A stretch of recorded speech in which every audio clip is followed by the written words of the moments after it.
Before, and Oberon's jealous. He wants the child for himself to accompany him on his wanderings through the wild forest. But the queen refuses to hand the boy over to Oberon. Instead, she puts flowers in the boy's hair and makes a fuss over him. So now Oberon and Titania refuse to speak to each other or meet each other anywhere. Neither in the forest, nor on the plain, nor by the river, nor under the stars. They always argue, and little fairies get so frightened that they hide in acorn cups and won't come out. Unless I'm mistaken, you're that mischievous and naughty spirit named Robin Goodfellow. Aren't you the one who goes around scaring the maidens in the village, stealing the cream from the top of the milk, and frustrating housewives by keeping their milk from turning into butter? Aren't you the one who causes people to get lost at night while you laugh at them? Some people call you Hobgoblin and Sweet Hut, and you're nice to them and give them a good laugh. That's you, right? What you say is true. That's me you're talking about, that playful wanderer of the night. I tell jokes to Oberon and make him smile. Sometimes I'll trick a fat, well-fed horse into thinking that I'm a young female horse. Sometimes I'll disguise myself as an apple and hide at the bottom of an old woman's drink. When she takes a sip, I bob against her lips and she spills the drink all over her withered old neck. And sometimes a wise old woman with a sad story to tell sits down on me, thinking that I'm a three-legged stool. But I slip from underneath her and she falls down crying, "Oh, my butt!" And she starts to cough. But then everyone laughs and has fun. Hi, Harry, here comes Oberon. And here's my mistress Titania. I wish he'd go away. How not nice to see you, Titania. What are you, jealous, Oberon? Fairies, let's get out of here. I swore I'd never sleep with him or talk to him again. Wait just a minute, you brazen hussy. Excuse me. Aren't you supposed to obey me, your lord and husband? If you're my lord and husband, I must be your lady and wife. So you are supposed to be faithful to me. But I know for a fact that you snuck away from Fairyland, disguised as a shepherd, and spent all day playing straw pipes and singing love poems to your new girlfriend. The only reason you left India was to see that butch Amazon Hippolyta. She's your boot-wearing mistress and your warrior lover. And now that she's getting married to Theseus, you come to celebrate their marriage. How can you stand there talking about me and Hippolyta when you know that I know about your love for Theseus?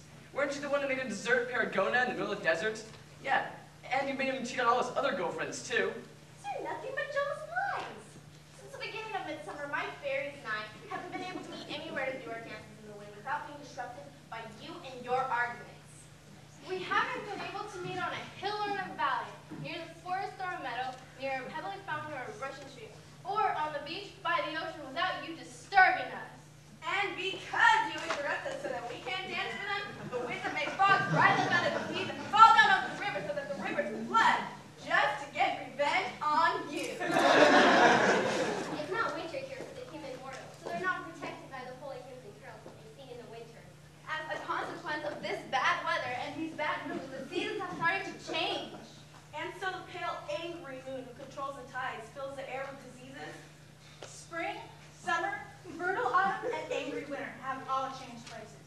And now, the confused world doesn't know which is which.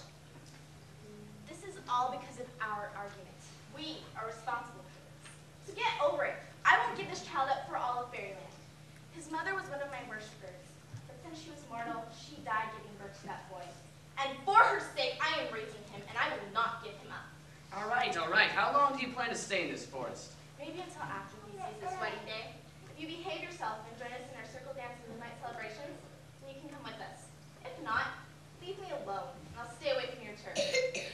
Give me that boy, and I'll come with you. Not for your entire fairy kingdom. Come, fairies, let's go. We're gonna have an out-and-out brawl if I stay here any longer.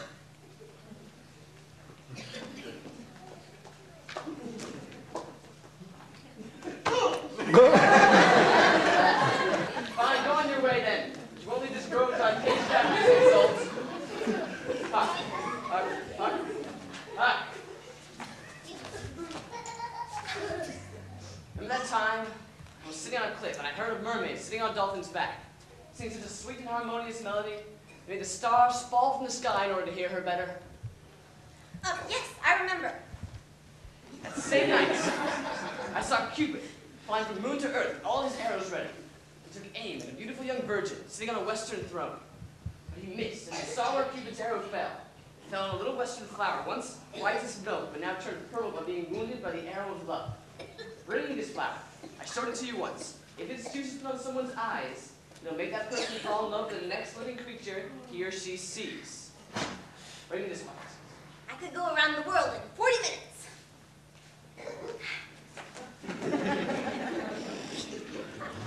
So once I have the juice in this plant, I'll trickle some drops of it on Titania's eyes when she's sleeping. She'll fall in love with the next living creature she sees, whether it's a lion, a tiger, a bear. Oh my. Yes, before I cure her, which I can with another plant, I'll make her give me that Indian boy as my page. Someone's coming. Make myself invisible and listen to their conversation. Look, I don't love you, so stop following me. Where are Latin and beautiful Hermia? Go away. Get out of here. You attract me to you cruel magnet, but you must not attract iron because my heart is as true as steel. You let go of your power to attract me. I won't have any power to follow you. Do I speak to you kindly? Do I tell you to follow me? Do I tell you in the clearest terms that I do not and cannot love you? Yes, but that makes me love you even more. I'm your little dog, Demetrius. The more you beat me, the more I'll love you. Oh, treat me like you would treat a dog. Kick me, hit me, neglect me. Try to lose me. Just let me follow behind you, even though I'm not good enough for you. Don't push it. Just I get sick when I cannot look at you. I'll run away from you and hide in the forest and leave the mercy of the wild animals. The wildest of animals isn't as cruel as you are. Go ahead, run whenever you want to. I'm not sticking around to listen to this any longer. Fine, I'll follow you and turn this hell I'm in into a kind of heaven. It'll be heavenly to be killed by someone I love so much.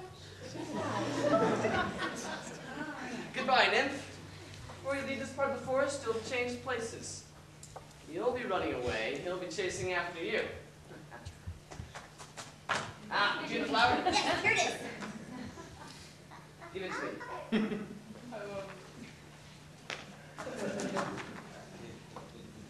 I know a place where wild thyme blooms and oxens grow. Titania sleeps there sometimes at night. Lulled to sleep among the flowers by dances and other delights. I'll go there now, trickle some drops of it onto her eyes and fill her with horrible delusions and desires. You take some of it too. Look around this part of the forest. A beautiful young girl is in love with a man who wants nothing to do with her. Put some drops of this juice on his eyes and make sure to do it in such a way the next thing he sees is the lady. You'll recognize him because he's wearing Athenian clothes. Do it carefully. I want him to love her more than she loves him. I'll meet you back here before dawn. Don't worry, sir. I'm at your service.